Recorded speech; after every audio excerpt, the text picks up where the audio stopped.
택시비 대신 이걸로 대신 해줄 수 있을까?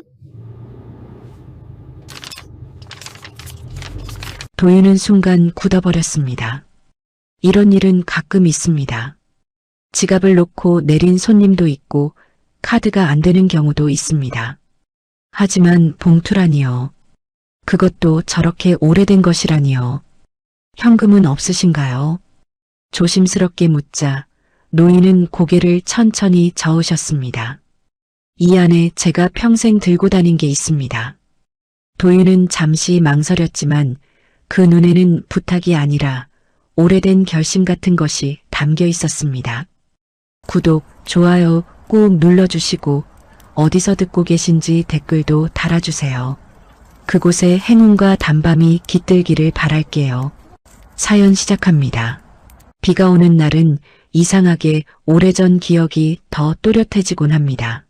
빗물이 도로 위에 얇게 번져나가면 세월도 함께 번져 사라질 것 같지만 오히려 잊으려던 얼굴 하나가 선명해지곤 하지요.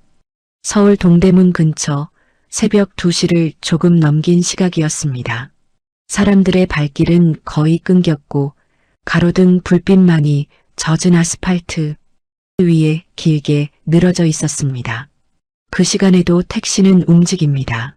누군가는 집으로 돌아가야 하고 누군가는 어디에도 갈 곳이 없어 도로 위를 떠돌아야 하니까요. 강도윤은 오늘도 운전대를 잡고 있었습니다. 27의 나이. 남들보다 조금 일찍 세상으로 밀려나온 청년입니다. 보호 종료 아동이라는 말이 아직은 어색하지만 그 말이 붙는 순간 많은 설명이 필요 없어지는 삶을 살아왔습니다. 고아원에서 자라 18이 되던 해 작은 가방 하나 들고 세상 밖으로 나왔습니다. 그날도 비가 왔던 것 같다고 그는 가끔 중얼거리곤 합니다. 운전석 위에 놓인 작은 방향제에서는 싸한 레몬 향이 흘러나오고 있었고 와이퍼는 일정한 박자로 유리창을 쓸어내리고 있었습니다. 그 반복되는 소리가 묘하게 사람을 잠기게 합니다. 도윤은 그 소리를 좋아한다고 말하곤 했습니다. 생각이 많아질 때 누군가 곁에서 조용히 등을 토닥여주는 느낌이 든다고요. 그날도 콜이 하나 떨어졌습니다. 명지종합병원 정문입니다. 짧은 메시지였습니다. 병원 앞 콜은 되게 조용합니다. 보호자가 지친 얼굴로 타거나 노인이 혼자 올라타는 경우가 많기 때문입니다. 도윤은 방향을 틀었습니다. 빗줄기가 조금 굵어지고 있었고 병원 앞 가로수는 물기를 머금은 채 어둡게 서 있었습니다. 정문 앞에는 작은 체구의 노인이 서 계셨습니다. 허리가 약간 굽어 있었고 회색 스웨터 위에는 낡은 카디건을 겹쳐 입고 계셨습니다. 머리카락은 희끗했지만 눈빛만은 묘하게 또렷했습니다. 우산을 접으시며 천천히 택시 문을 여셨습니다. 성북동으로 가주실래요? 목소리는 낮았지만 또박또박했습니다. 도윤은 고개를 끄덕이며 미터기를 눌렀습니다. 차 안에는 잠시 아무 말도 흐르지 않았습니다. 빗소리와 와이퍼 소리만이 조용히 공간을 채우고 있었습니다. 노인은 창밖을 오래 바라보고 계셨습니다. 가끔 유리창에 비친 자신의 얼굴을 보는 듯도 했습니다. 그 눈빛에는 이상하게 오래된 기다림이 묻어 있었고 도윤은 이유 없이 그 눈빛이 마음에 걸렸습니다. 누군가를 오래 기다려본 사람만이 가지는 표정이 있었기 때문입니다. 실버 세대라면 아마 아실 겁니다. 기다림이란 것이 얼마나 무거운지요. 자식이 군대에서 돌아오길 기다리던 시간, 유학 간 아이의 전화를 기다리던 밤, 연락 끊긴 가족의 소식을 붙들고 살던 날들. 그 기다림은 나이를 먹는다고 옅어지지 않습니다. 오히려 세월이 더해질수록 단단해집니다. 도윤은 문득 생각했습니다. 저분도 누군가를 기다리셨을까? 성북동 오래된 주택가에 도착했을 때 미터기에는 21,700원이 찍혀 있었습니다. 도윤은 차를 세우고 조용히 뒤를 돌아보았습니다. 21,700원 나왔습니다. 노인은 고개를 끄덕이며 가방을 여셨습니다. 작은 지갑을 꺼내시더니 안을 몇 번이나 뒤적이셨습니다. 동전 몇 개가 떨어졌고 손이 약간 떨리는 것이 보였습니다. 잠시 후 노인은 멈추셨습니다. 그리고 가슴 안주머니에서 낡은 편지 봉투 하나를 꺼내셨습니다.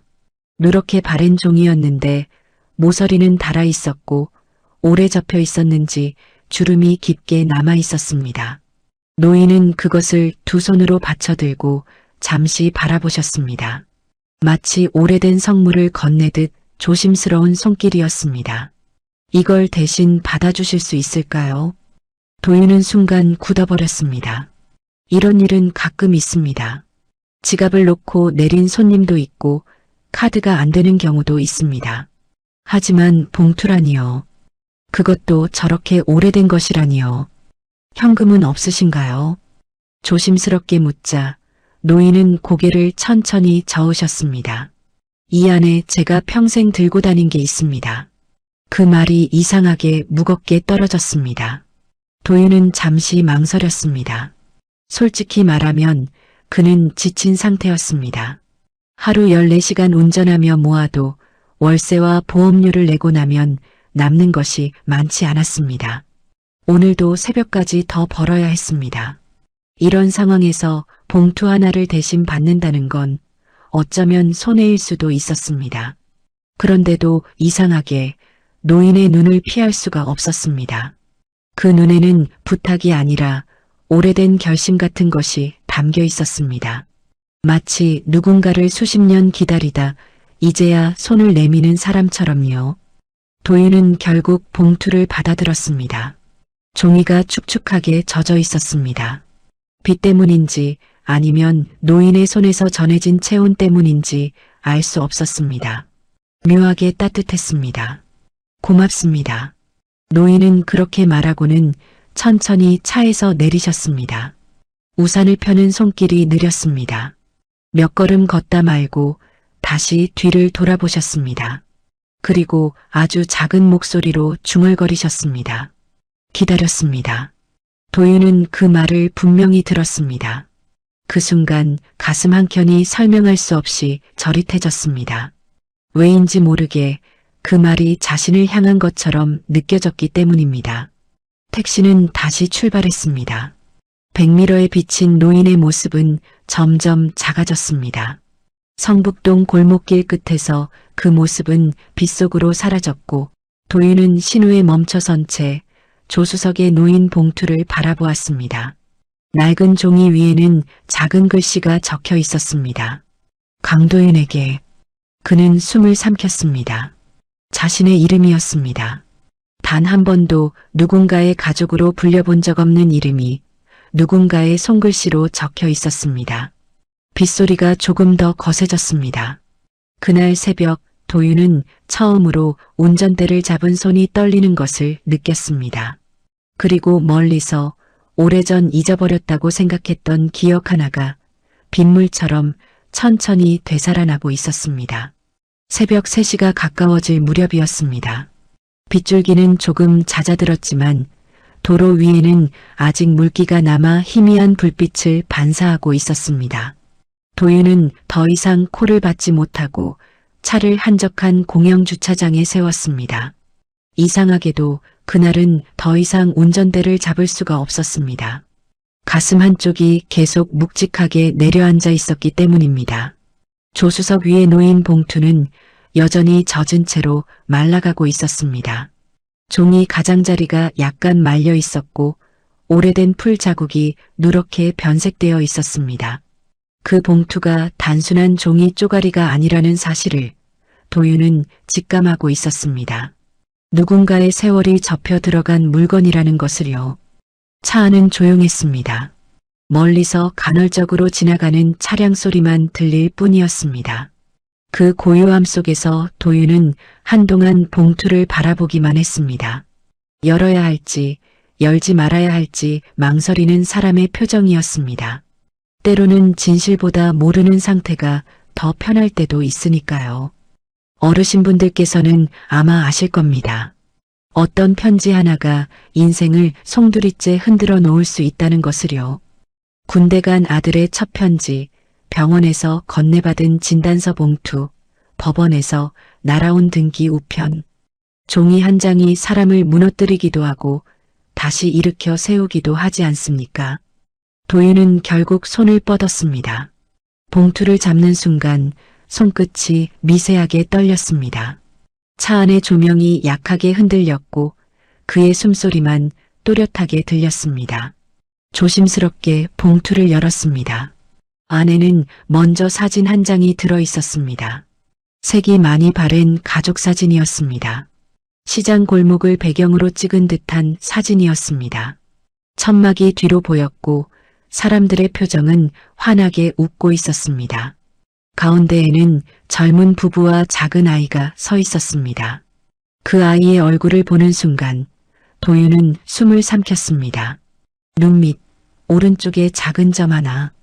거울을 볼 때마다 자신이 무심코 만지던 바로 그 자리였습니다. 설마. 입 밖으로 소리가 흘러나왔습니다. 스스로도 믿기지 않는다는 듯한 목소리였습니다. 사진 아래에는 손글씨가 적혀 있었습니다. 1999년 봄, 우리 준호와 함께. 준호. 도윤은 그 이름을 몇 번이고 속으로 되뇌었습니다. 자신은 평생 강도윤으로 살아왔습니다. 고아원 원장이 지어준 이름이었습니다. 친부모가 누구인지, 원래 이름이 무엇이었는지 기록은 없다고 들었습니다. 화재 현장에서 발견된 아이, 그것이 전부였습니다. 그런데 사진 속 아이의 얼굴은 너무도 닮아 있었습니다. 도윤은 두 번째로 통장을 꺼냈습니다. 오래된 은행 통장이었습니다. 표지는 닳아 있었고 여러 번 접힌 흔적이 있었습니다. 첫 장을 넘기는 순간 그는 또다시 멈추었습니다. 예금주 이름, 강도윤, 개명 전 이름 이준호. 그 문장을 읽는 순간 머릿속이 하얘졌습니다. 개명 전이라는 말이 심장을 세게 두드렸습니다. 자신의 이름 뒤에 다른 이름이 붙어 있다는 사실이 묘하게 낯설면서도 어딘가 설명되지 않는 공백을 채워주는 느낌이었습니다. 거래 내역은 단순했습니다. 매달 일정한 금액이 입금되어 있었습니다. 30년 가까이 한 번도 끊기지 않고 이어진 입금 기록이었습니다. 금액은 크지 않았지만 꾸준했습니다. 마치 누군가가 매달 잊지 않고 촛불 하나를 켜듯 조용히 쌓아온 세월이었습니다. 잔액은 2억 3천만 원. 도윤은 숫자를 다시 확인했습니다. 착각일까 싶어 눈을 비볐습니다. 하지만 숫자는 변하지 않았습니다. 그 돈이 자신의 인생을 바꿀 만큼 큰 돈이라는 사실은 분명했습니다. 빚도 갚고 작은 가게라도 차릴 수 있을지 모릅니다. 더 이상 새벽까지 운전하지 않아도 될지도 모릅니다. 그런데 이상하게도 기쁨은 밀려오지 않았습니다. 대신 가슴 깊은 곳에서 오래 묻어두었던 질문 하나가 떠올랐습니다. 왜 이제야? 실버세대 분들께서는 아마 이해하실 겁니다. 기다림에는 때가 있다는 것을요. 너무 늦은 사과는 받는 사람의 가슴을 더 복잡하게 만든다는 것을요. 살아생전 한 번도 찾아오지 않았던 가족이 어느 날 갑자기 나타난다면 우리는 무엇부터 물어야 할까요? 반가움일까요? 원망일까요? 도윤은 봉투 안쪽을 다시 살폈습니다. 접힌 편지 한 장이 더 들어 있었습니다. 종이는 여러 번 펼쳐졌다 접힌 듯 주름이 깊게 패여 있었습니다. 글씨는 떨린 흔적이 역력했습니다. 혹시 이 편지를 읽는다면 준호야. 도윤의 심장이 세게 뛰기 시작했습니다. 준호라는 이름이 반복해서 적혀 있었습니다. 그리고 마지막 문장. 엄마는 하루도 너를 잊은 적이 없다. 그 문장을 읽는 순간 이상하게 눈앞이 흐려졌습니다. 눈물이 나려는 것인지 아니면 새벽의 피로 때문인지 알 수 없었습니다. 그는 스스로에게 묻고 있었습니다. 이 말을 믿어도 되는 것인지 또다시 실망하게 되지는 않을지. 고아원에서 자란 아이들은 어릴 때부터 배우는 것이 있습니다. 기대하지 않는 법입니다. 생일에 부모가 오지 않아도 면회 명단에 이름이 없어도 표정을 바꾸지 않는 법을 배웁니다. 도윤 역시 그 법을 익힌 사람이었습니다. 기대했다가 무너지는 일을 몇 번 겪고 나면 사람은 스스로 마음을 접어버리게 됩니다. 그런데 지금 그 접힌 마음 한쪽이 조금씩 펴지고 있었습니다. 그가 가장 무서워했던 것은 돈이 아니었습니다. 가족이라는 단어였습니다. 혹시라도 이 일이 사실이라면 그는 더 이상 혼자가 아니게 됩니다. 하지만 동시에 27년간 혼자로 살아온 자신이 부정당하는 것 같기도 했습니다. 차 안은 여전히 조용했습니다. 새벽 공기가 유리창을 타고 내려앉았습니다. 도윤은 사진을 다시 들여다보았습니다. 아이의 눈은 환하게 웃고 있었습니다. 3살쯤 되어 보였습니다. 그 나이의 기억은 거의 남아있지 않습니다. 그러나 어쩐지 시장 천막 아래서 누군가의 손을 잡고 있었던 느낌이 아주 희미하게 스쳐 지나갔습니다. 그때였습니다. 휴대전화가 울렸습니다. 발신자 표시에는 낯선 번호가 떠 있었습니다. 잠시 망설이다 전화를 받았습니다. 혹시 조금 전 우리 어머니 모셔다 주신 기사님이신가요? 차분하지만 조심스러운 남자의 목소리였습니다. 네, 맞습니다. 잠시 정적이 흐른 뒤 상대가 다시 말을 이었습니다. 어머니가 기사님 이름을 계속 부르고 계십니다. 도윤은 말문이 막혔습니다. 강도윤이라고 계속요. 그의 손이 다시 떨리기 시작했습니다. 새벽은 아직 끝나지 않았습니다. 그리고 그의 인생도 이제 막 다른 방향으로 움직이기 시작하고 있었습니다. 아침이 밝아오고 있었습니다. 새벽과 아침 사이의 그 무모한 시간, 세상은 아직 완전히 깨어나지 않았지만 밤도 이미 물러난 순간이었습니다. 도윤은 한숨도 자지 못한 채 차에 앉아 있었습니다. 눈은 붉게 충혈되어 있었고 머릿속은 복잡하게 얽혀 있었습니다. 사진 속 아이의 얼굴, 통장의 숫자, 그리고 엄마는 하루도 너를 잊은 적이 없다는 문장이 계속해서 맴돌고 있었습니다. 오랜 인생을 사신 분들께서는 아마 아실 겁니다. 밤새 생각에 잠기면 시간은 흐르지 않고 마음만 늙어간다는 것을요. 젊은 날에는 분노로 버틸 수 있었지만 나이가 들수록 후회가 더 무겁게 내려앉지 않으셨습니까? 도윤은 아직 젊었지만 그 밤만큼은 오래 산 사람처럼 깊은 생각에 잠겨 있었습니다. 결국 그는 시동을 걸었습니다. 성북동 골목길로 다시 향했습니다. 핸들을 잡은 손은 여전히 차가웠습니다. 혹시 모든 것이 착각이라면 어쩌나, 혹시 또다시 기대했다가 무너진다면 어쩌나, 그런 생각이 발목을 붙잡고 있었습니다. 그러나 발은 이미 가속 페달을 밟고 있었습니다. 진실을 확인하지 않으면 앞으로 나아갈 수 없다는 걸 알고 있었기 때문입니다.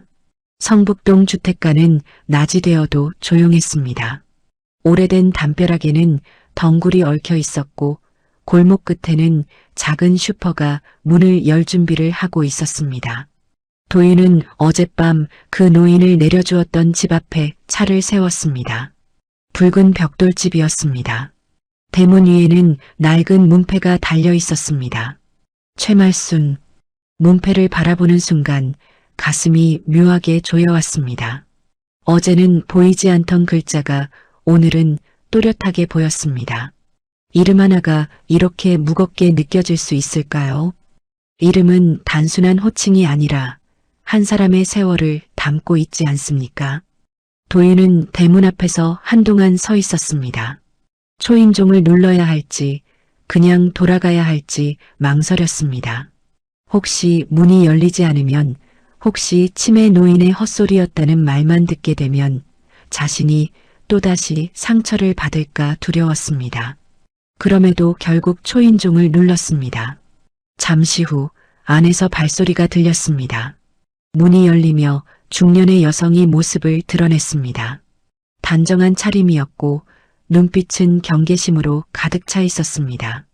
어제 기사님이시죠? 목소리는 차분했지만 어딘가 단단했습니다.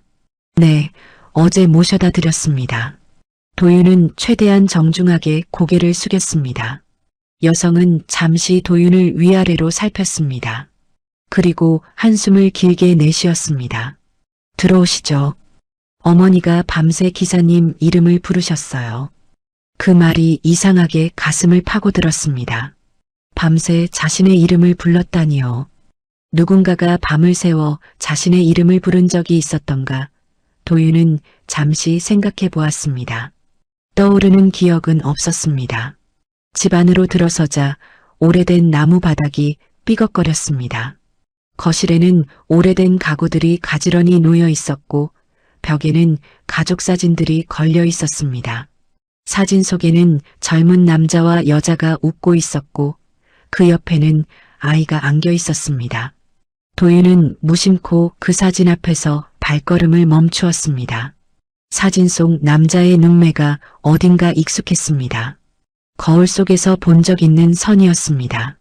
그러나 그 생각을 끝까지 밀어붙이기에는 아직 용기가 부족했습니다. 안방 문이 열리며 노인의 기침 소리가 들렸습니다. 왔느냐? 어제 그 목소리였습니다. 그러나 어제보다 더 힘이 빠져 있었습니다. 도윤은 천천히 방 안으로 들어갔습니다. 방 안에는 햇살이 약하게 들어오고 있었습니다. 노인은 이불을 덮은 채 앉아 있었습니다. 얼굴은 창백했지만 눈빛은 여전히 또렷했습니다. 그리고 그 눈빛이 도윤을 향하는 순간 묘한 떨림이 흘렀습니다. 준호야. 그 이름이 다시 불렸습니다. 방 안의 공기가 멈춘 듯 조용해졌습니다. 도윤은 숨을 크게 들이마셨습니다. 그 이름이 자신을 향해 있다는 것을 이제는 부정하기 어려웠습니다. 그러나 동시에 그 이름을 선뜻 받아들이기에도 마음이 복잡했습니다. 저는 강도윤입니다. 조심스럽게 말했습니다. 자신의 이름을 확인하듯 또 스스로를 지키려는 듯한 목소리였습니다. 노인은 고개를 저었습니다. 내가 내 손자다. 그 말은 단정이 아니라 기도에 가까웠습니다. 수십 년을 되뇌어온 사람의 확신처럼 들렸습니다. 실버세대 분들께서는 아시지요. 잃어버린 자식을 향한 마음은 시간이 지워주지 않는다는 것을요. 아무리 세월이 흘러도 아이의 얼굴은 어제 본 것처럼 생생하다는 것을요. 노인의 눈에는 후회가 쌓여 있었습니다. 그리고 그 후회는 누군가를 붙잡지 않으면 무너질 것처럼 위태로워 보였습니다. 그때 중년 여성이 말을 이었습니다. 어머니는 30년째 같은 말을 하세요. 시장 화재 때 손자를 잃어버렸다고요. 그 뒤로 매달 통장에 돈을 넣으셨어요. 도윤의 심장이 다시 빨라졌습니다. 혹시 그날 화재에 대해 더 아시는 게 있습니까? 여성은 잠시 망설이다가 고개를 숙였습니다. 그날 제 시동생 부부가 돌아가셨어요. 그리고 3살이던 아이가 사라졌죠. 방 안의 공기가 무겁게 가라앉았습니다. 30년 전의 사건이 지금 이 방 안으로 들어와 서 있는 듯 했습니다. 도윤은 고개를 숙인 채 서 있었습니다. 마음속에서는 무언가가 조금씩 맞물리고 있었습니다. 고아원 기록에 적힌 문장, 시장 화재 현장에서 발견. 그 짧은 문장이 이제는 다른 의미로 다가오고 있었습니다. 노인은 손을 떨며 도윤 쪽으로 내밀었습니다. 한 번만 손 잡아보자. 그 부탁은 거절하기 어려웠습니다. 도윤은 천천히 다가가 손을 내밀었습니다. 마른 손이 그의 손을 감싸쥐었습니다. 체온은 낮았지만 그 안에는 오래된 기다림이 담겨 있었습니다. 그 순간 아주 짧은 기억이 스쳤습니다. 따뜻한 손을 잡고 있던 어린아이의 감각, 시장의 소란스러운 소리, 그리고 갑작스러운 뜨거움. 도윤은 눈을 질끈 감았습니다. 혹시라도 이 손이 정말 자신의 뿌리라면, 혹시라도 이 집이 자신의 시작이라면, 그러나 동시에 만약 이 모든 것이 착각이라면, 두려움과 기대가 동시에 가슴을 흔들고 있었습니다. 노인은 천천히 입을 열었습니다. 그날 내가 손을 놓쳤다. 그 한 문장이 방 안을 가득 채웠습니다. 시간의 문이 아주 천천히 열리고 있었습니다. 손을 놓쳤다는 말은 참 묘합니다. 실수처럼 들리지만 그 안에는 평생을 짊어지고 살아야 할 무게가 들어있지 않습니까? 누군가의 손을 한번 놓친 순간이 평생의 후회가 되는 일. 실버세대 분들께서는 아마 가슴이 먼저 아리실지도 모르겠습니다. 최말수는 도윤의 손을 꼭 붙잡고 계셨습니다. 손등에는 세월이 깊게 패여 있었고 혈관은 가늘게 드러나 있었습니다. 그 손이 미세하게 떨리고 있었습니다. 단순히 노쇠함 때문만은 아니었습니다. 오래 묻어둔 죄책감이 다시 살아난 듯한 떨림이었습니다. 그날이 아직도 눈에 선하다. 말수는 천천히 입을 열었습니다. 말의 속도가 느렸지만 또렷했습니다. 시장에 사람이 많았지. 천막이 바람에 펄럭이고 너는 사탕 달라고 울고 있었고 도윤의 숨이 잠시 멎었습니다. 사탕이라는 단어가 묘하게 익숙하게 들렸습니다. 자신이 왜 막대 사탕을 유독 좋아하는지 이유를 설명해 본 적은 없었습니다. 그냥 습관이라고 생각해 왔습니다. 그런데 그 단어 하나가 설명되지 않던 기억의 빈칸을 살짝 건드리고 있었습니다. 말수는 눈을 감았다가 다시 떴습니다. 갑자기 연기가 올라왔지. 사람들 소리가 뒤섞이고 누가 밀쳤는지도 모른다. 내가 너 손을 꽉 잡고 있었는데 잠깐, 정말 잠깐이었는데 그 잠깐이라는 시간이 얼마나 길게 느껴졌을지 듣는 사람도 짐작이 갔습니다. 실버세대 분들 중에도 그런 순간을 겪어보신 분이 계실 겁니다. 아이를 잠깐 놓쳤던 순간, 차가 갑자기 멈춰서던 찰나, 병원에서 의사가 입을 떼기 전에 몇 초, 그 몇 초가 평생의 시간이 되는 법이지요. 도윤은 아무 말도 하지 못했습니다. 듣는 것만으로도 벅찼습니다. 이 이야기가 사실이라면 그는 그날 잃어버린 아이일지도 모릅니다.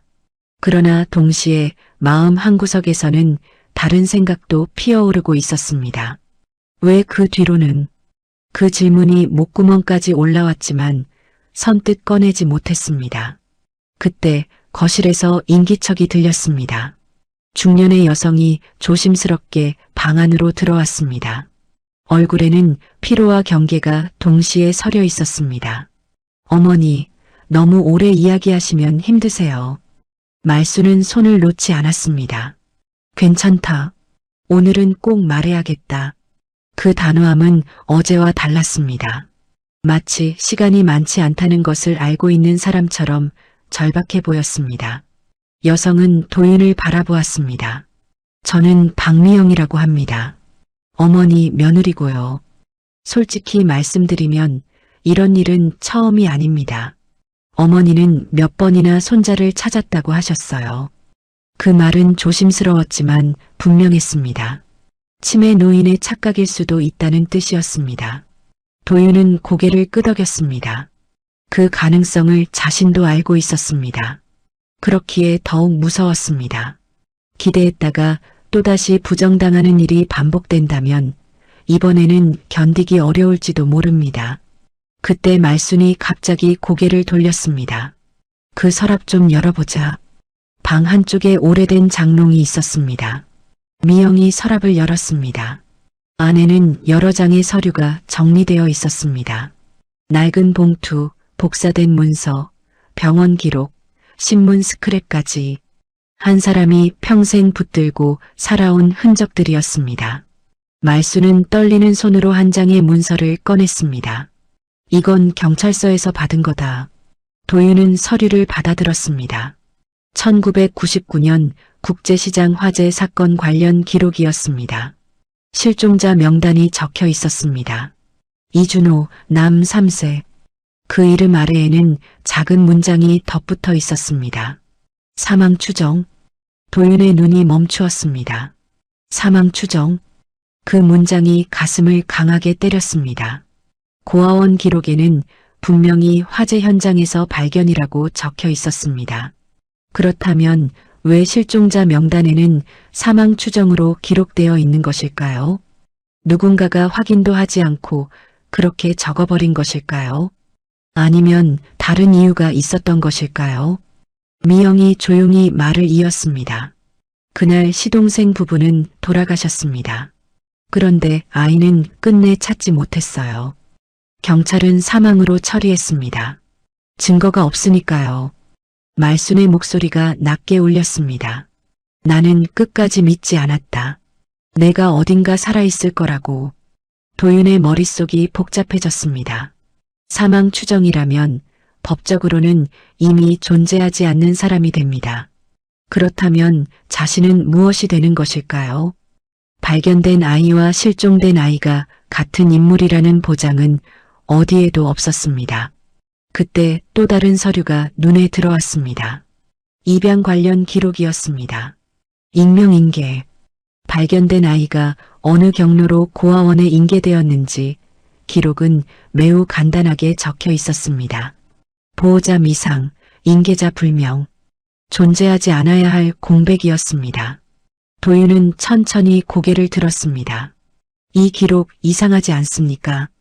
방 안의 공기가 다시 얼어붙었습니다. 미영의 표정이 굳었습니다. 무슨 뜻이죠? 실종자는 사망 추정으로 처리됐습니다. 그런데 저는 발견됐습니다. 그 사이에 기록이 없습니다. 누가 어떻게 저를 인계했는지요. 말수는 잠시 말을 잇지 못했습니다. 눈동자가 흔들렸습니다. 그 흔들림은 단순한 슬픔이 아니라 어쩌면 예상하지 못했던 의심에 가까웠습니다. 설마. 미영의 입술이 하얗게 질렸습니다. 혹시 그날 단순한 화재가 아니었다면, 혹시 누군가가 아이를 데려갔다면, 혹시 누군가가 일부러 기록을 바꿨다면, 도윤의 가슴이 빠르게 뛰었습니다. 이 이야기는 단순히 잃어버린 손자를 찾는 일이 아닐지도 모릅니다. 존재하지 않아야 할 기록이 지금 눈앞에 놓여 있었습니다. 말수는 갑자기 숨을 크게 들이마셨습니다. 그날 내 아버지가 이상했다. 그 말은 방 안을 가르듯 떨어졌습니다. 도윤의 심장이 철렁 내려앉았습니다. 아버지. 그 단어가 처음으로 입 밖에 나왔습니다. 무슨 말씀이십니까? 목소리가 자신도 모르게 낮아졌습니다. 말수는 눈을 감았습니다. 그날 아침 보험 이야기를 했다. 그 한 문장이 조용히 그러나 분명하게 모든 것을 흔들기 시작했습니다. 보험이라는 말은 이상하게 사람의 심장을 서늘하게 만듭니다. 살면서 한 번쯤은 보험 서류를 들여다보신 적 있으실 겁니다. 병원비를 대비해서 혹은 혹시 모를 사고를 대비해서 준비해 두는 것이 보험이지요. 그러나 누군가의 입에서 그 말이 사고 직전에 흘러나왔다면 그 의미는 전혀 달라집니다. 최말순의 방 안은 갑자기 숨막히는 공기로 가득 찼습니다. 도윤은 서류를 쥔 채 가만히 서 있었습니다. 보험이라는 단어가 귓가에 맴돌았습니다. 30년 전 시장 화재 당일 아침에 보험 이야기를 꺼냈다는 말. 그것이 단순한 우연이었을까요? 그날 아침이었지. 말순의 목소리는 낮고 떨렸습니다. 내 아버지가 갑자기 보험을 더 들어야 한다고 했어. 가게도 힘들고 빚도 많다면서. 실버세대 분들께서는 잘 아실 겁니다. IMF를 겪은 세대였습니다. 장사가 안 되면 하루아침에 가게를 접어야 했고 보증을 잘못 서면 집 한 채가 날아가던 시절이었지요. 빚이라는 것은 사람을 벼랑 끝으로 몰아세우기도 합니다. 도윤은 천천히 물었습니다. 빚이 많았습니까? 말수는 고개를 끄덕였습니다. 겉으로는 괜찮은 척했지. 그런데 밤이면 술 냄새를 풍기며 들어왔다. 전화도 많이 왔고 그때까지도 말수는 아들의 선택을 의심하지 않았다고 했습니다. 부모는 자식을 끝까지 믿는 법이지 않습니까? 아무리 세월이 흘러도 자식은 여전히 어린아이로 보입니다. 실수해도 잘못해도 설마 그럴 리가 하고 넘겨버리게 됩니다. 나는 그저 내 아버지가 힘들구나 그렇게만 생각했다. 그 말 속에는 아직도 남아있는 연민이 묻어 있었습니다. 아들을 잃은 어머니의 마음은 분노보다 슬픔이 먼저인 법입니다. 그러나 미영이 조용히 말을 이었습니다. 그날 이후 보험금이 지급됐습니다. 방안이 다시 조용해졌습니다. 도윤은 눈을 들어 미영을 바라보았습니다. 보험금이라는 단어가 더 또렷하게 들렸습니다. 가게 화재 보험이요? 네. 가게와 집, 그리고 사망보험까지. 그 말이 떨어지는 순간 가슴 어딘가가 쿵 하고 내려앉았습니다. 사망보험. 그렇다면 그 화재로 누군가는 보험금을 받았다는 뜻이 됩니다. 그러나 아이는 실종이었고 사망 추정으로 처리되었습니다. 그 사이에 무엇이 있었던 것일까요? 말수는 손을 꽉 쥐었습니다. 나는 몰랐다. 한참 뒤에야 알았지. 보험금 일부가 빚을 갚는 데 쓰였다는 걸. 그 한 문장에 실버세대의 한숨이 겹쳐 들리는 듯 했습니다. 자식이 남긴 빚을 부모가 대신 갚아본 분들, 혹은 자식의 잘못을 대신 안고 살아보신 분들께는 익숙한 무게일지도 모릅니다. 도윤은 서류를 다시 들여다보았습니다. 보험금 지급 내역 복사본이 있었습니다. 수령인 이름은 아버지였습니다. 그러나 지급일은 화재 발생 직후가 아니었습니다. 약간의 시간이 흐른 뒤였습니다. 그 사이에 무슨 일이 있었던 걸까요? 혹시 아이에 대한 보험도 있었습니까? 자신의 입에서 그 질문이 나왔다는 사실에 도윤은 잠시 멈칫했습니다. 그러나 이미 물은 뒤였습니다. 미영은 잠시 고개를 숙였다가 다시 들었습니다. 있었습니다. 짧은 대답이었습니다. 그런데 아이는 사망이 확정되지 않았으니 지급이 안 됐습니다. 그 말에 방 안의 공기가 묘하게 달라졌습니다. 아이가 사망으로 확정되었다면 보험금이 나왔을지도 모릅니다. 그러나 실종이었기에 추정일 뿐이었기에 보험금은 지급되지 않았습니다. 도윤의 머릿속에서 퍼즐이 맞춰지는 느낌이 들었습니다. 혹시 누군가가 아이를 일부러 빼돌렸다면, 혹시 아이가 사망하지 않았다는 사실을 알고 있었다면, 그렇다면 보험금은 받을 수 없었을 것입니다. 그럼 아버지는 아이가 살아있다는 걸 알았을 가능성도 있는 겁니까? 그 질문이 떨어지는 순간 말순의 눈이 크게 흔들렸습니다. 그럼 말하지 말거라. 그 말은 부정이 아니라 두려움에 가까웠습니다. 실버세대 분들께서는 이해하실지도 모릅니다. 자식의 잘못을 인정하는 일은 자신의 인생을 부정하는 것과도 같지 않습니까? 아들이 의도적으로 아이를 내버려 두었을 가능성을 생각하는 순간 그 어머니의 삶 전체가 무너질지도 모릅니다. 도윤은 고개를 숙였습니다. 죄송합니다. 그러나 질문은 이미 방안을 맴돌고 있었습니다. 기록의 공백, 보험금 지급 시점, 사망 추정 처리, 모든 것이 완벽하게 설명되지는 않았습니다. 그때였습니다. 미영이 또 다른 봉투를 꺼냈습니다. 이건 어머니가 최근에 찾은 겁니다. 봉투 안에는 오래된 녹취록 사본이 있었습니다. 화재 직후 경찰 조사 내용 일부였습니다. 아버지는 조사에서 이렇게 말했습니다. 아이를 잃어버렸다. 어디로 갔는지 모른다. 짧은 문장이었습니다. 그러나 그 문장을 여러 번 읽을수록 묘한 위화감이 느껴졌습니다. 잃어버렸다는 말은 슬픔이 담겨야 하는데 그 기록에는 감정이 거의 보이지 않았습니다. 건조하게 정리된 문장일 뿐이었습니다. 도윤은 그 종이를 오래 바라보았습니다. 자신을 한 번도 찾지 않았던 아버지. 만약 살아있다는 걸 알고도 찾지 않았다면, 만약 일부러 거짓말을 했다면, 가슴 깊은 곳에서 분노가 조금씩 올라왔습니다. 그러나 그 분노는 쉽게 터지지 않았습니다. 왜냐하면 아직은 확신이 없었기 때문입니다. 말수는 천천히 도윤의 손을 다시 잡았습니다. 나는 내 아버지가 그런 짓을 했다고 믿고 싶지 않다. 그 말에는 애원이 섞여 있었습니다. 그러나 진실은 알아야겠지. 그 문장이 조용히 방 안에 내려앉았습니다. 도윤은 깊게 숨을 들이마셨습니다. 이 일은 단순히 가족을 찾는 일이 아니게 되어가고 있었습니다. 누군가의 선택, 누군가의 거짓, 그리고 그 결과로 흩어진 한 아이의 인생. 그 아이가 바로 자신이라면. 창밖으로 바람이 불었습니다.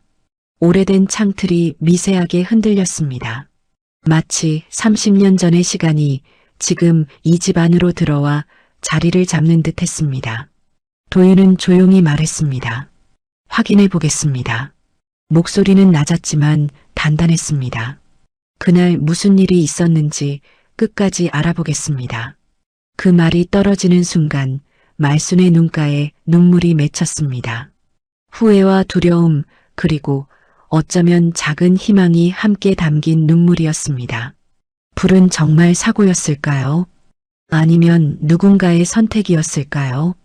그리고 그 선택의 대가는 왜 이제야 돌아오고 있는 걸까요?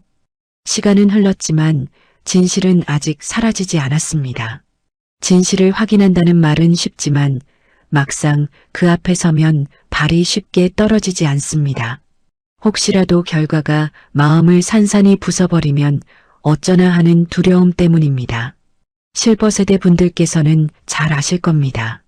병원에서 검사 결과를 기다리는 그 시간, 자식의 입시 발표를 기다리던 밤, 수술실 불이 꺼지기를 바라며 복도를 서성이던 그 마음을요. 기다림은 언제나 사람을 작게 만듭니다. DNA 검사는 재훈의 제안이었습니다. 그는 조심스러운 태도로 도윤을 찾아왔습니다. 말순의 외손자라고 자신을 소개하며 이 일이 감정으로만 흘러가서는 안 된다고 말했습니다. 확실히 확인하는 게 좋겠습니다. 그래야 모두가 후회하지 않지 않겠습니까? 그 말은 이성적이었지만 동시에 애틋했습니다. 재훈 역시 이 집안의 시간을 짊어진 사람이었으니까요. 도윤은 잠시 망설였습니다. 결과가 아니라고 나오면 이 모든 이야기는 허공으로 흩어질 것입니다. 그러나 맞다고 나오면 그는 더 이상 혼자가 아니게 됩니다. 그 변화가 두렵기도 했습니다. 혼자로 살아온 시간이 너무 길었기 때문입니다. 병원 검사실은 생각보다 차분했습니다. 흰 벽과 소독약 냄새, 그리고 무심한 형광등 불빛이 공간을 채우고 있었습니다. 말순은 의자에 앉아 손을 무릎 위에 올려놓고 계셨습니다. 손가락이 조금 떨리고 있었습니다. 겁나십니까? 도윤이 조심스럽게 묻자 말순은 희미하게 웃으셨습니다. 이 나이에 겁날 게 뭐가 있겠느냐? 다만 내가 상처받을까 그게 걱정이지. 그 말은 실버세대의 마음을 그대로 담고 있었습니다. 자신이 상처받는 건 괜찮지만 자식과 손자가 아파하는 건 견디기 어려운 법이지 않습니까? 체열은 금세 끝났습니다. 바늘이 피부를 뚫는 순간 도윤은 묘하게 오래전 기억을 떠올렸습니다. 어릴 적 병원에서 주사를 맞으며 혼자 울음을 삼키던 날들, 보호자가 없던 자리, 손을 잡아줄 사람이 없던 시간, 그 기억이 스쳐 지나가며 가슴 한쪽이 시큰해졌습니다. 검사 결과는 며칠 뒤 나온다고 했습니다. 그 며칠이 길었습니다. 도윤은 다시 택시를 몰았지만 집중이 잘 되지 않았습니다. 손님이 무심코 우리 아들이요라고 말할 때마다 가슴이 묘하게 울렸습니다. 가족 이야기, 부모 이야기, 그런 말들이 유난히 또렷하게 들렸습니다. 실버세대 분들께서는 이해하실 겁니다. 자식 이야기는 아무리 세월이 흘러도 가장 먼저 가슴을 건드리는 주제이지요. 자식이 잘 되면 내 일처럼 기쁘고 자식이 힘들면 내가 대신 아프지 않습니까? 그런 마음을 평생 품고 살아오셨을 것입니다. 며칠 뒤 병원에서 연락이 왔습니다. 검사 결과가 나왔습니다. 방문해 주시겠습니까? 짧은 통화였습니다. 그러나 그 한 문장이 도윤의 심장을 세게 두드렸습니다. 병원 복도는 이상하리만치 조용했습니다. 말순은 휠체어에 앉아 있었고 재훈이 옆을 지키고 있었습니다. 도윤은 그 앞에 서 있었습니다. 손바닥이 축축하게 젖어 있었습니다. 의사는 차분한 표정으로 서류를 펼쳤습니다. 유전자 분석 결과입니다. 잠시 종이를 넘기는 소리가 들렸습니다. 그 짧은 소리가 유난히 크게 울렸습니다. 두 분은 생물학적 조성관계로 확인됩니다. 그 말은 조용했지만 방안을 가득 채웠습니다. 99.98% 일치. 숫자가 눈에 들어왔습니다. 단순한 수치였지만 그 숫자가 의미하는 바는 너무도 컸습니다. 말순의 숨이 가빠졌습니다. 정말이냐? 그 목소리는 떨렸습니다. 믿고 싶으면서도 믿기 두려운 사람의 음성이었습니다. 도윤은 아무 말도 하지 못했습니다. 머릿속이 텅 빈 듯했습니다. 그토록 오랫동안 없었던 뿌리가 갑자기 생겨버렸습니다. 그는 누군가의 손자였습니다. 누군가의 피를 이어받은 사람이었습니다. 의사는 조용히 말을 덧붙였습니다. 과거 기록과 대조해 보면 화재 당시 발견된 아동과 실종 아동이 동일 인물일 가능성이 매우 높습니다. 그 문장이 마침표를 찍었습니다. 말순의 눈에서 눈물이 흘러내렸습니다. 그 눈물은 조용히 흘렀지만 30년의 시간을 담고 있었습니다. 후회와 기다림, 자책과 희망이 뒤섞인 눈물이었습니다. 살아있었구나, 정말 살아있었구나. 그 말이 반복되었습니다. 도윤은 그 모습을 바라보며 가슴이 저릿해졌습니다. 자신이 살아있다는 사실이 누군가에게 이렇게 큰 의미가 될 줄은 몰랐습니다. 그저 살아남은 아이였을 뿐이라고 생각해왔습니다. 그런데 이제는 누군가의 기다림이 되어 있었습니다. 그러나 기쁨만이 밀려온 것은 아니었습니다. 마음 한켠에서는 다른 감정이 고개를 들었습니다. 왜 찾지 못했을까? 그 질문은 여전히 남아 있었습니다. DNA는 혈연을 증명했지만 30년의 공백까지 설명해 주지는 않았습니다. 누군가의 선택, 누군가의 침묵, 그 빈틈은 여전히 남아 있었습니다. 재훈이 조용히 입을 열었습니다. 이제는 더 깊이 알아봐야겠습니다. 그 말에는 결심이 담겨 있었습니다. 말순은 도윤의 손을 붙잡았습니다. 내가 돌아왔다. 그것만으로도 나는 다 괜찮다. 그러나 도윤은 알았습니다.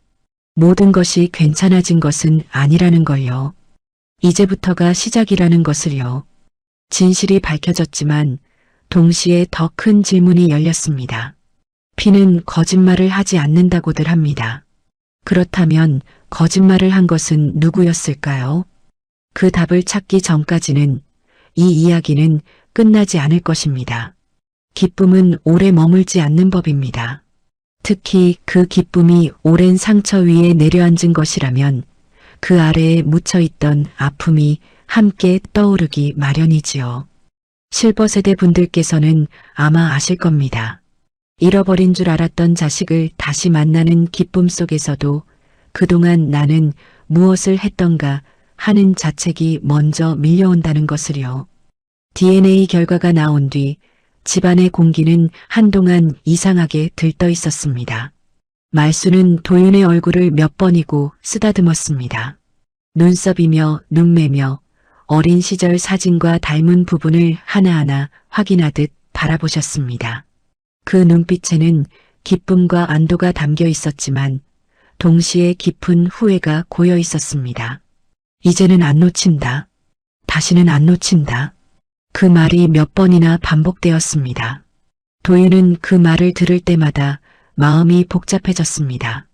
다시는 놓치지 않겠다는 다짐은 이미 한 번 놓쳤다는 사실을 더 선명하게 떠올리게 했기 때문입니다. 며칠 뒤 재훈이 서류 몇 장을 들고 집으로 찾아왔습니다. 얼굴에는 굳은 기색이 서려 있었습니다. 조사해봤습니다. 작은아버지, 그러니까 도윤 씨 아버지에 대해. 그 말에 방 안의 공기가 조금 무거워졌습니다.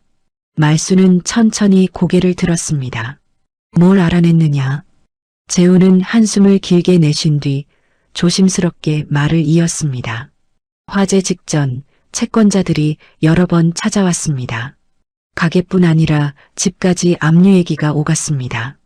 실버세대 분들께서는 기억하실지도 모르겠습니다. 장사가 무너지면 하루아침에 삶이 뒤집히던 시절을요. 빚독촉 전화가 밤낮 없이 울리고 집 앞까지 사람들이 찾아오던 날들을요.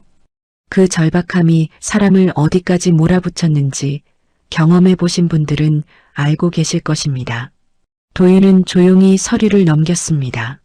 채권 내역, 독촉장, 보험 계약서 사본. 서류는 차갑게 정리되어 있었지만 그 안에 담긴 시간은 뜨거웠습니다. 그렇다면 화재가 우연이 아닐 수도 있다는 겁니까? 도윤의 목소리는 낮았지만 분명했습니다. 재우는 고개를 숙였습니다. 확신은 못하겠습니다. 다만 화재 발생 직전에 가게 보험 금액이 상향 조정된 기록이 있습니다. 그 한 문장이 방안을 갈라놓았습니다. 말순의 손이 떨렸습니다. 그만해라. 짧은 말이었지만 그 안에는 수십 년의 모성이 담겨 있었습니다. 내 아들이 그런 짓을 했다고 나는 믿고 싶지 않다. 그 말은 단순한 부정이 아니라 마지막 남은 믿음을 붙드는 몸부림처럼 들렸습니다. 실버세대의 마음은 참 그렇습니다. 자식이 잘못을 해도 끝까지 믿어주고 싶어 하지 않습니까? 세상이 등을 돌려도 부모만은 등을 돌리지 않겠다는 그 마음 말입니다. 도윤은 그 모습을 바라보며 가슴이 먹먹해졌습니다. 자신에게는 그런 기억이 없었습니다. 누군가가 끝까지 믿어주던 순간 세상이 나를 의심해도 내 편이 되어주던 사람. 그런 존재를 상상만 해왔습니다. 그러나 동시에 다른 감정이 올라왔습니다. 만약 정말이었다면요? 그 질문이 조심스럽게 흘러나왔습니다. 만약 저를 살려두고 일부러 찾지 않았다면요? 그 말은 방안을 차갑게 식혔습니다. 말순의 눈이 크게 흔들렸습니다. 그런 말하지 마라. 목소리가 높아지지는 않았지만 깊은 슬픔이 배어 있었습니다. 도윤은 고개를 숙였습니다. 자신도 모르게 감정이 앞섰다는 걸 느꼈습니다. 그러나 그 질문을 삼키기에는 27년의 시간이 너무 길었습니다. 혼자 자란 아이는 언젠가 반드시 묻습니다. 왜 나였는지, 왜 버려졌는지, 왜 찾지 않았는지. 실버세대 분들께서도 혹시 그런 질문을 들어보신 적 있으신가요? 자식이 눈을 붉히며 왜 그랬어요? 라고 물을 때 가슴이 내려앉는 그 순간을요. 말로는 설명할 수 없지만 세월을 통째로 꺼내 보여주고 싶은 마음이 드셨을지도 모릅니다.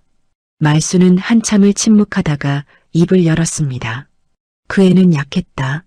뜻밖의 말이었습니다. 겉으로는 강한 척했지만 속은 여렸다. 실패를 견디지 못했지. 그 말에는 변명도 두둔도 섞여 있었습니다. 어머니는 끝까지 자식을 이해하려 합니다. 잘못을 인정하더라도 그 이유를 먼저 찾으려 하지 않습니까? 나는 몰랐다. 그 애가 그렇게까지 몰렸다는 걸. 그 한 문장에 30년의 자책이 담겨 있었습니다.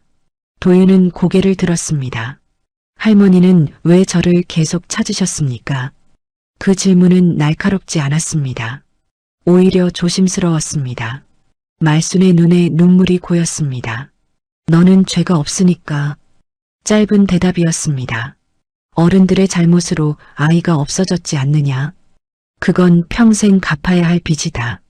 그 말은 실버세대의 언어였습니다. 자식의 잘못을 대신 짊어지고 손자의 상처를 대신 안고 남은 생을 속죄로 채우는 마음. 그것이 부모이고 조부모이지 않습니까? 도윤의 목이 메었습니다. 분노와 슬픔이 뒤섞였습니다. 그는 버려진 아이일지도 모릅니다. 그러나 동시에 누군가의 죄책감이자 누군가의 기다림이었습니다. 재훈이 조용히 말을 보탰습니다. 아버지는 화재 몇 달 뒤에 교통사고로 돌아가셨습니다. 그 말이 떨어지자 방안이 다시 멈췄습니다. 진실을 직접 들을 기회는 이제 영영 사라졌다는 뜻이었습니다. 도윤은 창밖을 바라보았습니다. 해가 기울고 있었습니다. 붉은 빛이 벽에 번지고 있었습니다. 마치 오래전 불길처럼 보이기도 했습니다. 살아계셨다면 물어보고 싶었습니다. 그의 목소리는 낮았습니다. 왜 저를 찾지 않았는지 대답은 없었습니다. 대신 세 사람의 침묵이 방안을 채웠습니다. 기쁨으로 시작했던 재회는 이제 다른 색을 띠고 있었습니다. 돌아온 손자는 기쁨이었지만 그 뒤에는 무너지는 아들의 그림자가 서 있었습니다. 어르신분들께서는 아마 공감하실 겁니다. 자식의 잘못을 인정하는 일은 자식을 2번 잃는 것과 같다는 것을요. 도윤은 천천히 말했습니다. 그래도 끝까지 알아보겠습니다. 그 말은 선언이라기보다 자신을 향한 다짐에 가까웠습니다. 과거는 묻어두면 사라지는 것이 아닙니다. 언젠가는 반드시 돌아옵니다. 그리고 지금 그 과거가 문을 두드리고 있었습니다. 해가 완전히 지고 난 뒤의 집은 낮과 전혀 다른 얼굴을 하고 있습니다. 낮에는 사람의 온기가 남아있지만 밤이 되면 벽과 바닥에서 오래된 시간이 스며 나오는 듯 하지요. 밤이 되면 잊고 지내던 생각이 유난히 또렷해지고 낮에는 버틸 수 있었던 마음도 밤에는 쉽게 무너지지 않습니까? 그날 저녁 도윤은 다시 성북동 집에 머물렀습니다. 말순이 손을 놓지 않았기 때문이었습니다. 오늘은 그냥 가면 안 되겠느냐는 그 말이 이상하게도 발을 붙잡았습니다. 마치 또 한 번 놓치면 정말 끝이라는 듯한 눈빛이었습니다. 저녁상은 소박했습니다. 된장국에서 김이 올라왔고 오래된 반찬통에서 꺼낸 나물 몇 가지가 상위에 놓였습니다. 말수는 몇 번이나 도윤의 밥그릇을 채우려 했습니다. 많이 먹어라. 내가 이렇게 큰 줄도 모르고 나는. 그 말끝이 흐려졌습니다. 도윤은 숟가락을 들었다가 내려놓았습니다. 식욕이 없었습니다. 아니, 무엇이 입으로 들어가는지조차 느껴지지 않았습니다. 머릿속은 온통 한 문장으로 가득 차 있었습니다. 왜 이제야? 그 질문이 가슴을 쳤습니다. 27년이라는 시간은 짧지 않습니다. 그동안 그는 혼자였습니다. 생일도 졸업식도 아픈 날도 모두 혼자 버텼습니다. 그 시간을 누구도 대신 살아주지 않았습니다. 밥상 앞에서 결국 말이 터져나왔습니다. 저는 왜 이제야 찾으셨습니까? 말순의 손이 멈췄습니다. 숟가락이 국그릇에 닿으며 작은 소리가 났습니다. 저는 그동안 어디에도 없었습니다. 목소리가 점점 떨렸습니다. 조용히 시작한 말이 점점 쌓여왔던 감정으로 번져갔습니다. 고아원에서 자랐습니다. 생일에 아무도 안 오더군요. 면회 명단에 제 이름은 늘 비어 있었습니다. 다른 아이들 부모가 오면 저는 창문 뒤에서 보고 있었습니다. 그 장면은 담담하게 말해졌지만 듣는 사람의 가슴을 찌르기에 충분했습니다. 실버 세대 분들 중에도 혹시 자식을 먼 곳에 보내고 돌아오는 날을 세며 기다려본 경험이 있으신 분들이 계실 겁니다. 반대로 아무도 기다려주지 않는 아이의 마음을 상상해 보신 적 있으십니까? 도윤은 말을 멈추지 않았습니다. 18배 나왔습니다. 지원금 몇 푼 들고 세상에 나왔습니다. 월세가 밀리면 쫓겨날까봐 하루에 14시간씩 운전했습니다. 아파도 쉴 수 없었습니다. 그의 숨이 거칠어졌습니다. 그때 어디 계셨습니까? 그 질문은 원망이었습니다. 그러나 소리를 높이지는 않았습니다. 오히려 낮고 가라앉은 목소리였기에 더 무겁게 들렸습니다. 말수는 고개를 숙였습니다. 어깨가 작게 흔들렸습니다. 찾았다, 계속 찾았다. 짧은 말이었지만 그 안에는 변명과 눈물이 함께 섞여 있었습니다. 경찰서도 가고 복지관도 다녔다. 이름 바뀌었을지도 모른다 해서 기록도 뒤졌다. 그런데 그 뒤의 말을 잊지 못했습니다. 실버 세대의 한계라는 것이 있습니다. 몸이 따라주지 않고 정보도 빠르지 않고 세상은 점점 더 복잡해집니다. 찾고 싶어도 닿을 방법이 없던 시간들이 있었을지도 모릅니다. 그러나 도윤의 마음은 쉽게 누그러지지 않았습니다. 기록에는 제가 사망 추정으로 되어 있었습니다. 그가 조용히 말했습니다. 그걸 바로잡을 사람은 없었습니까? 그 문장은 칼날처럼 얇았습니다. 말순의 입술이 하얗게 질렸습니다. 나는 믿지 않았다. 내가 죽었다는 걸 믿지 않았다. 그 말은 진심이었습니다. 그러나 도윤의 귀에는 닿지 않는 듯 했습니다. 믿는 것과 찾는 것은 다르지 않습니까? 그 말이 떨어지자 방 안의 공기가 단단하게 굳었습니다. 실버세대 분들께서는 이해하실지도 모릅니다. 자식이 울면서 왜 그랬어요? 라고 묻는 순간 심장이 무너지는 느낌을요. 잘못이 아니었어도 결과가 이렇게 되었으면 죄인처럼 느껴지지 않으셨습니까? 말수는 결국 고개를 들지 못했습니다. 미안하다. 그 한마디가 천천히 흘러나왔습니다. 내가 늙었다. 무능했다. 끝까지 못 찾았다. 그게 내 죄다. 그 말에는 자존심도 체면도 없었습니다. 오로지 후회만이 남아 있었습니다. 도윤은 자리에서 일어났습니다. 방 안이 갑자기 답답하게 느껴졌습니다. 밖으로 나와 골목길에 섰습니다. 밤 공기가 차갑게 얼굴을 때렸습니다. 숨이 가빠졌습니다. 눈물이 났습니다. 소리 없이 흘렀습니다. 27년 동안 참아왔던 감정이 한꺼번에 쏟아졌습니다. 버려졌다고 생각했던 아이의 마음, 아무도 찾지 않았다고 믿어온 시간, 그리고 지금에서야 들은 미안하다는 말. 왜 이제야? 그 말이 허공으로 흩어졌습니다. 그 순간 등 뒤에서 작은 발소리가 들렸습니다. 재훈이 조용히 다가왔습니다. 화를 내셔도 됩니다. 그가 낮게 말했습니다. 그만큼 힘들었던 거니까요. 도윤은 고개를 숙인 채 서 있었습니다. 그런데 할머니는 평생 그날에서 벗어나지 못했습니다. 재훈의 말은 조심스러웠습니다. 매달 통장에 돈을 넣으셨습니다. 혹시 돌아오면 아무것도 없는 아이로 남지 않게 하겠다고. 그 말이 가슴을 또 한 번 쳤습니다. 도윤은 눈을 감았습니다. 분노가 완전히 사라진 것은 아니었습니다. 그러나 그 분노 아래 다른 감정이 조금씩 올라오고 있었습니다. 이해하고 싶지 않지만 이해하게 되는 마음, 미워하고 싶지만 미워지지 않는 감정. 실버세대 분들께서는 아실 겁니다. 가족이라는 것이 그렇게 단순하지 않다는 것을요. 잘못과 사랑이 함께 얽혀 있고 상처와 기다림이 동시에 존재한다는 것을요. 도윤은 천천히 숨을 고르며 말했습니다. 저도 시간이 필요합니다. 그 말은 화해가 아니었습니다. 그러나 문을 완전히 닫지도 않았습니다. 밤하늘에 별이 몇 개 떠 있었습니다. 어둠은 깊었지만 아주 작은 빛은 남아 있었습니다. 분노는 터졌습니다. 그러나 이야기는 아직 끝나지 않았습니다. 밤이 깊어지면 사람은 결국 자기 마음과 마주하게 됩니다. 낮에는 분주함이 생각을 덮어주지만 밤에는 숨길 곳이 없지요. 잠자리에 누우면 오래전 선택 하나가 다시 떠오르고 이미 지나간 일인데도 그때 다른 말을 했더라면, 다른 결정을 했더라면 어땠을까 하고 되짚게 되지 않으셨습니까? 그날 밤 도윤은 쉽게 집으로 돌아가지 못했습니다. 골목 끝 가로등 아래에 한참을 서 있었습니다.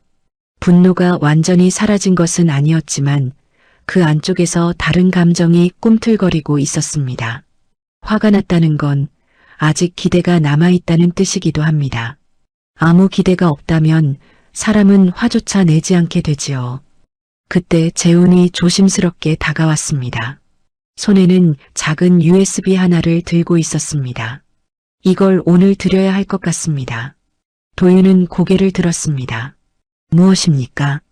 재훈은 잠시 숨을 고르더니 말했습니다. 작은아버지가 남긴 녹음 파일입니다. 사고 나기 몇 달 전 제 아버지에게 보낸 음성 메시지입니다. 그 말에 도윤의 심장이 다시 뛰기 시작했습니다. 왜 이제야? 재훈은 고개를 숙였습니다. 저도 최근에야 알았습니다. 아버지 유품 정리하다가 발견했습니다. 집 안으로 들어가 조용한 거실에 앉았습니다. 말수는 방에서 쉬고 계셨습니다. 거실에는 오래된 시계 초침 소리만이 또박또박 울리고 있었습니다. USB를 노트북에 꽂고 파일을 재생했습니다. 잠시 정적이 흐른 뒤 낮고 거친 남자의 목소리가 흘러나왔습니다. 형님, 나 잘못한 것 같습니다. 그 한 문장이 공기를 가르듯 퍼졌습니다. 도윤의 숨이 멎었습니다. 빚이 감당이 안 됩니다. 가게도 넘어가게 생겼습니다. 보험밖에 답이 없는 것 같습니다. 그 말이 떨어지는 순간 말순의 방 안에서 작은 인기척이 들렸습니다. 아마도 그 목소리를 들으신 듯 했습니다. 녹음은 계속되었습니다. 그날 아이를 데리고 나오려 했습니다. 불은 생각보다 빨리 번졌습니다. 나는 아이 손을 놓쳤습니다. 그 문장은 이전에 들었던 이야기와 같았습니다. 그러나 다음 문장이 달랐습니다. 형님, 사실은 내가 먼저 나왔습니다. 그 말이 떨어지는 순간 도윤의 가슴이 얼어붙었습니다. 아이를 안고 나오려다가 무서웠습니다. 불길이 너무 셌습니다. 순간 나만 살겠다는 생각이 들었습니다. 노트북 스피커에서 흘러나오는 숨소리가 거칠었습니다. 후회와 공포가 뒤섞인 목소리였습니다. 아이를 밀어냈는지 손을 놓았는지 정확히 기억이 안 납니다. 그런데 나 혼자 먼저 나왔습니다. 그 고백은 짧았지만 충분히 무거웠습니다. 도윤의 손이 서서히 주먹으로 말려 들어갔습니다. 분노가 다시 올라왔습니다. 그러나 이번에는 다른 결이었습니다. 버려졌다는 분노가 아니라 선택당했다는 충격이었습니다. 실버세대 분들께서는 이해하실지도 모릅니다. 부모도 사람이라는 사실을 인정하는 순간의 아픔을요. 부모는 언제나 강하고 옳은 존재라고 믿고 싶지만 때로는 두려움 앞에서 무너질 수도 있다는 사실을 마주할 때 자식의 마음은 복잡해집니다. 녹음은 이어졌습니다. 나는 돌아가서 아이를 찾지 못했습니다. 사람들이 막았습니다. 연기가 너무 짙었습니다. 그 뒤로 아이를 찾으러 갈 용기가 없었습니다. 그 말에는 비겁함과 후회가 동시에 담겨 있었습니다. 사망으로 처리해달라고 했습니다. 그래야 보험이 나옵니다. 그 문장이 마지막이었습니다. 노트북 화면이 멈추었습니다. 거실은 숨조차 쉬기 어려울 만큼 조용해졌습니다. 도윤은 눈을 감았습니다. 머릿속이 복잡했습니다. 아버지는 일부러 불을 낸 것이 아니라 두려움 앞에서 도망쳤습니다. 그리고 그 선택을 덮기 위해 사망 처리를 요청했습니다. 그것은 악이라기보다 비겁함에 가까웠습니다. 그러나 결과는 같았습니다. 한 아이는 기록에서 사라졌고 27년을 혼자 살았습니다. 말순이 방문을 열고 나왔습니다. 얼굴은 창백했습니다. 그러나 눈은 젖어 있었습니다. 들었다. 그 한마디가 떨어졌습니다.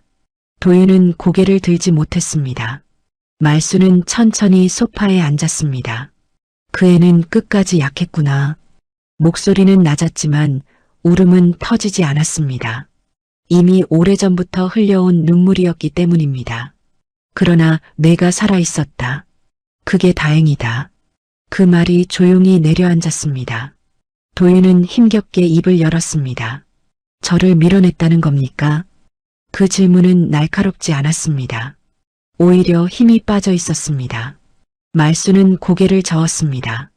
밀어냈는지 놓쳤는지 그 아이도 모른다 했지 않느냐. 그러나 중요한 건 내가 버려진 게 아니라는 것이다. 그 말은 위로였습니다. 그러나 완전히 닿지는 않았습니다. 실버세대 분들께서는 아마 공감하실 겁니다. 잘못을 한 자식도 그 자식이 두려웠다는 사실을 알게 되면 마음이 갈라진다는 것을요. 미워해야 하는데 한편으로는 안쓰럽기도 하지 않습니까?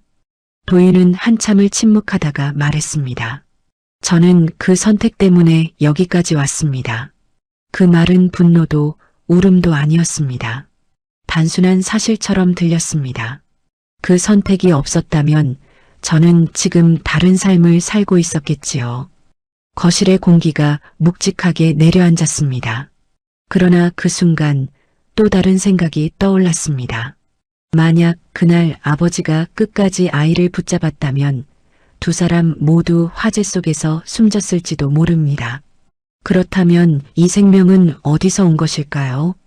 선택은 비겁했지만 그 선택 덕분에 살아남았다는 아이러니. 도윤은 깊게 숨을 들이마셨습니다. 저는 그를 용서하겠다는 말은 못하겠습니다. 솔직한 고백이었습니다. 하지만 미워하는데 평생을 쓰고 싶지도 않습니다. 그 말은 아주 작은 변화의 시작이었습니다. 남겨진 것은 불길이 아니었습니다. 남겨진 것은 한순간의 선택이었습니다. 그리고 그 선택의 대가는 이제 이 세 사람이 나누어 안고 있었습니다. 폭풍이 지나간 자리에는 묘한 고요가 남습니다.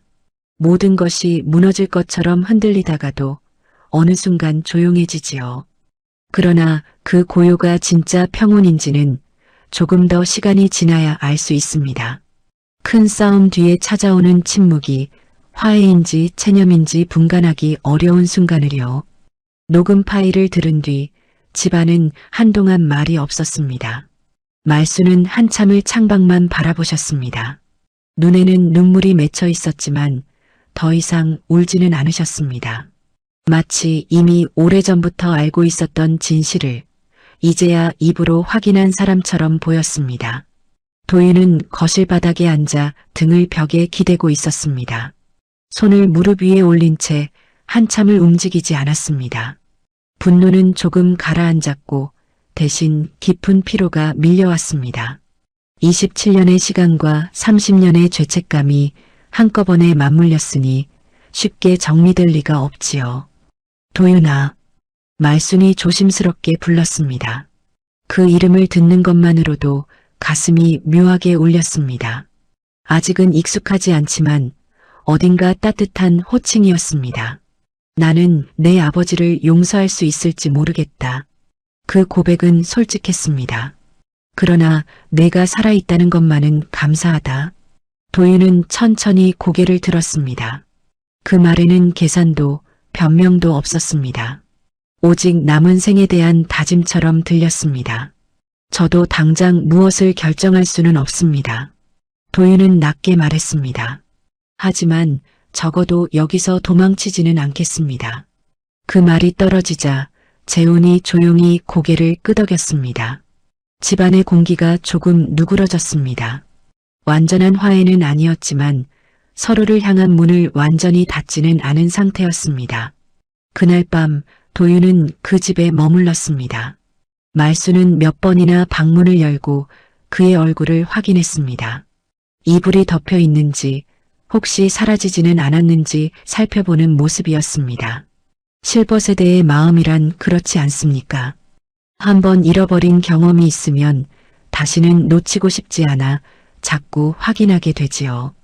다음 날 아침 집안에는 오랜만에 밥 짓는 냄새가 퍼졌습니다. 말수는 천천히 부엌에 서서 미역국을 끓이셨습니다. 생일은 지났겠지. 그래도 끓여보고 싶었다. 그 말에 도윤은 순간 말을 잇지 못했습니다. 자신이 언제 태어났는지, 누가 처음 생일을 축하해줬는지 기억나지 않습니다. 고아원에서는 아이들 생일을 한꺼번에 챙겼습니다. 케이크 위 촛불이 누구를 위한 것인지 분간하기 어려웠습니다. 그런데 지금 누군가가 자신만을 위해 미역국을 끓이고 있었습니다. 실버세대 분들께서는 공감하실 겁니다. 자식의 생일에 미역국을 끓이는 마음을요. 설령 자식이 멀리 있어도 국을 끓이며 잘 살고 있겠지 하고 중얼거리는 그 마음을요. 도윤은 조심스럽게 숟가락을 들었습니다. 국물은 따뜻했고 약간 짰습니다. 그러나 그 맛이 이상하게 가슴을 파고들었습니다. 맛이 어떠냐? 말순의 물음은 긴장으로 가득 차 있었습니다. 괜찮습니다. 짧은 대답이었지만 진심이었습니다. 그 순간만큼은 모든 것이 괜찮아진 듯 했습니다. 분노도 원망도 잠시 물러나 있었습니다. 재우는 휴대전화를 내려놓고 그 모습을 바라보고 있었습니다. 미영 역시 조용히 상을 정리했습니다. 그러나 평우는 오래가지 않았습니다. 식사가 끝난 뒤 미영이 서류철 하나를 들고 나왔습니다. 어머니, 이건 이제 말씀드려야 할 것 같습니다. 그 말에 공기가 다시 긴장되었습니다. 도윤은 고개를 들었습니다. 무슨 서류입니까? 미영은 잠시 망설이다가 입을 열었습니다. 보험금 일부로 집을 담보로 추가 대출을 받았습니다. 말순의 표정이 굳었습니다. 무슨 소리냐? 미영은 조용히 말을 이었습니다. 작은아버지 빚을 정리하면서 부족한 금액이 있었습니다. 그때 집이 담보로 잡혔습니다. 도윤의 심장이 다시 세게 뛰었습니다. 지금은요? 재훈이 대신 물었습니다. 상환이 거의 안 된 상태입니다. 짧은 문장이었지만 그 의미는 분명했습니다. 이 집은 이미 안전하지 않았습니다. 압류 통보가 언제 와도 이상하지 않은 상황이었습니다. 말수는 한동안 아무 말도 하지 못했습니다. 손이 미세하게 떨렸습니다. 나는 몰랐다. 그 한마디에 세월의 무게가 실려 있었습니다. 자식의 빚을 대신 갚으려다 결국 집까지 위험해진 상황.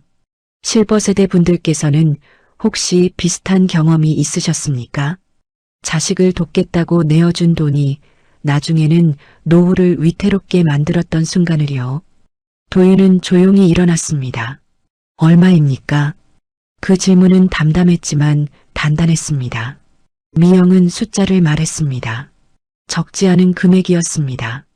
통장에 모아둔 돈으로 충분히 갚을 수는 있었습니다. 재훈이 조심스럽게 말했습니다. 도윤 씨 돈을 쓰자는 게 아닙니다. 다만 상황을 알아야 할 것 같아서.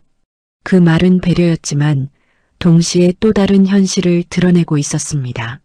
화해의 분위기 속에서도 돈이라는 문제는 여전히 남아 있었습니다. 도윤은 통장 생각이 떠올랐습니다. 30년간 모은 돈. 그 돈은 손자를 위해 모은 것이었습니다. 그런데 이제는 집을 지키는 데 써야 할지도 모릅니다. 그는 잠시 침묵하다가 말했습니다. 그 집이 제 시작이라면. 목소리가 낮았지만 또렷했습니다. 그 집이 사라지는 건 원하지 않습니다. 말순의 눈이 다시 젖었습니다. 그럴 필요 없다. 내 인생은 내 것이다. 그러나 도윤은 고개를 저었습니다. 제 인생이 여기서 시작되었다면 이제는 제가 지켜야 하지 않겠습니까? 그 말은 선언처럼 들렸습니다. 잠시 화해가 찾아온 줄 알았습니다. 그러나 또 다른 선택이 눈앞에 놓였습니다. 용서만으로는 해결되지 않는 현실. 피로 이어진 가족이지만 돈과 빚이라는 문제는 여전히 냉정했습니다. 괜찮아진 줄 알았던 밤은 다시 흔들리기 시작했습니다. 사람은 평생 하나의 장면에 붙들려 살기도 합니다. 어떤 이는 그날의 선택에, 어떤 이는 그날의 침묵에 묶여 살아가지요. 자식이 모르는 사이 부모가 대신 짊어졌던 비밀 하나쯤은 있으셨을지도 모릅니다. 말하지 않기로 선택한 이야기, 끝까지 가져가려 했던 후회 말입니다. 집 담보 이야기로 분위기가 무거워진 뒤 말수는 그날 밤 잠을 이루지 못하셨습니다. 새벽녘 기침 소리가 길게 이어졌습니다. 도윤은 방문 앞에서 잠시 서성이다가 조심스럽게 문을 두드렸습니다. 괜찮으십니까? 안에서 낮은 목소리가 흘러나왔습니다. 들어오너라. 방 안은 어둑했습니다. 작은 스탠드 하나만 켜져 있었습니다. 말수는 이불을 반쯤 덮은 채 앉아 계셨습니다. 얼굴은 창백했고 눈빛은 유난히 또렷했습니다. 마치 오래 미뤄온 말을 해야겠다고 결심한 사람처럼 보였습니다. 도윤아. 그 이름을 부르는 목소리가 유난히 부드러웠습니다. 내가 내게 말하지 않은 것이 하나 있다. 그 말이 떨어지는 순간 도윤의 가슴이 조용히 조여왔습니다. 이제 와서 또 무엇이 남아있을까 싶었습니다. 더 이상 놀랄 일은 없다고 생각했는데 사람의 마음은 늘 그런 확신을 쉽게 무너뜨리지 않습니까? 그날 불이 나기 전 말수는 천천히 숨을 고르셨습니다. 나는 보험 이야기를 먼저 꺼냈다. 도윤의 눈이 흔들렸습니다. 아버지가 아니라 할머니께서요? 말수는 고개를 끄덕였습니다. 빚이 많았다. 장사는 안 됐고 독촉장이 쌓였다. 나는 집이라도 지켜야 한다고 생각했다. 그 고백은 낮았지만 분명했습니다. 실버세대 분들께서는 이해하실지도 모릅니다. 자식이 무너질까봐, 집안이 무너질까봐 마지막 보루라도 지키려 했던 마음을요. 그 마음이 때로는 잘못된 선택으로 이어질 수 있다는 사실을 뒤늦게야 깨닫는 순간을요. 보험을 더 들자고 내가 말했다. 그 말이 방안을 채웠습니다. 혹시라도 큰일이 나면 보험금으로 빚을 막자고. 도윤은 말문이 막혔습니다. 지금까지 아버지의 비겁함에 집중해왔습니다. 그러나 그 시작점에 서 있는 사람이 또 있었습니다. 그럼 불은? 도윤의 목소리가 낮아졌습니다. 불은 내 아버지가 냈다. 말수는 눈을 감았습니다. 그러나 그 불을 생각하게 만든 건 나였다. 그 말은 자기 고백이었습니다. 누군가를 고발하는 말이 아니라 자신을 내려놓는 말이었습니다. 나는 그 애에게 말하지 말았어야 했다. 보험 이야기를 꺼내지 말았어야 했다. 빚이 무서웠다. 집을 잃는 게 무서웠다. 그래서 자식을 몰아붙였다. 실버세대 분들께서는 가슴이 아리실지도 모르겠습니다. 자식을 위한다는 마음이 결과적으로 자식을 더 벼랑 끝으로 밀어버렸다는 자책을요. 도윤은 숨을 크게 들이마셨습니다. 아버지의 비겁함, 그리고 그 뒤에 서 있던 할머니의 두려움. 그 두려움이 쌓여 한 아이의 인생을 갈라놓았습니다. 왜 지금 말씀하십니까? 그 질문에는 원망이 담겨 있지 않았습니다. 오히려 이해하고 싶다는 마음이 스며 있었습니다. 말수는 힘없이 웃으셨습니다. 내가 돌아왔으니까. 짧은 대답이었지만 모든 것이 담겨 있었습니다. 내가 죽기 전에 거짓으로 남기고 싶지 않았다. 그 문장이 방 안에 내려앉았습니다. 도윤은 침묵했습니다. 지금까지 그는 피해자라고 생각했습니다. 버려진 아이, 기록에서 지워진 이름. 그러나 이제는 그 아이를 둘러싼 어른들의 두려움과 선택이 함께 보이기 시작했습니다. 저를 찾지 않은 건 아니었습니다. 도윤이 천천히 말했습니다. 찾고 싶었지만 무서웠던 거군요. 말순의 눈에서 눈물이 흘렀습니다. 내 아버지는 비겁했다. 나는 비겁하지 않은 척했다. 그러나 둘 다 무서웠다. 그 고백은 날 것 그대로였습니다. 미화도 변명도 없었습니다. 실버세대 분들께서는 아마 마음이 복잡해지실지도 모르겠습니다. 부모도 완전하지 않다는 사실을 자식이 언젠가는 알게 된다는 것을요. 그러나 그 불완전함을 인정하는 순간이 또 다른 용기가 되기도 하지 않습니까? 도윤은 천천히 손을 내밀었습니다. 말순의 손을 잡았습니다. 저는 이제야 이해가 됩니다. 그 말은 용서의 선언은 아니었습니다. 그러나 이해의 시작이었습니다. 버려진 게 아니라 두려움 속에 놓여진 거군요. 말수는 손을 꼭 잡았습니다. 그래도 내가 돌아왔다. 그 한 문장이 모든 것을 덮지는 못했지만 새로운 길을 열고 있었습니다. 그날 손을 놓은 사람은 한 명이 아니었습니다. 두려움이 손을 놓게 했고 침묵이 기록을 지웠습니다. 그러나 지금 그 손이 다시 맞잡혔습니다. 남은 시간은 길지 않을지도 모릅니다. 그러나 진실은 더 이상 숨지 않았습니다. 이제 남은 것은 선택뿐이었습니다. 과거를 원망하며 멈출 것인지 아니면 그 위에 새로운 시간을 쌓을 것인지. 사람은 결국 기다리며 살아갑니다. 젊을 때는 성공을 기다리고 중년에는 자식의 안정을 기다리며 노년에는 소식 하나를 기다립니다. 기다림이란 것이 사라지는 것이 아니라 모양을 바꿔 계속 이어진다는 사실을요. 그날 이후 집안의 시간은 조금씩 달라지기 시작했습니다. 말수는 더 이상 과거만 이야기하지 않으셨습니다. 대신 아침마다 마당에 나와 햇볕을 쬐며 도윤이 택시를 타고 나가는 모습을 바라보셨습니다. 조심해서 다녀오너라 하는 말이 자연스레 입에서 나왔습니다. 그 말은 짧았지만 27년을 건너온 문장이었습니다. 도윤 역시 변해가고 있었습니다. 여전히 새벽까지 운전은 했지만 퇴근 후 돌아올 집이 생겼습니다. 불이 켜진 창문을 바라보며 골목을 들어설 때 묘하게 가슴이 놓였습니다. 그 느낌이 무엇인지 정확히 설명할 수는 없었지만 아마 기다려주는 사람이 있다는 감각이었을 것입니다. 실버세대 분들께서는 아마 공감하실 겁니다.